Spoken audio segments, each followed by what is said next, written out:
Hello friends, welcome back to the funny video guys and my YouTube channel guys. Today when we are going to talk about guys Infinix phone setting guys, and today video titles guys, developer mode guys, how can we enable? Friends, you want to enable guys your phone developer option mode, so how can you enable and use? Today friends we will talk about.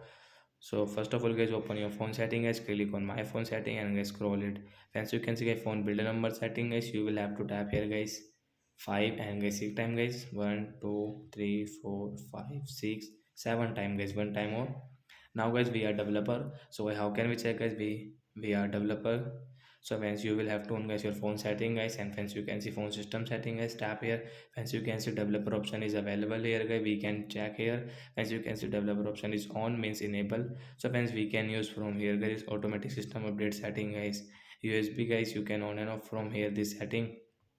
So you can see that there are many setting developer option setting guys, there are many setting which setting guys you want to on and off guys, you can on and off from where this right side. And you can show views update guys, you can on and guys you can off from here.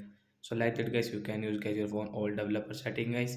So that's it guys, thanks for watching the video. I hope friends you understood how to enable and use developer settings. So bye guys.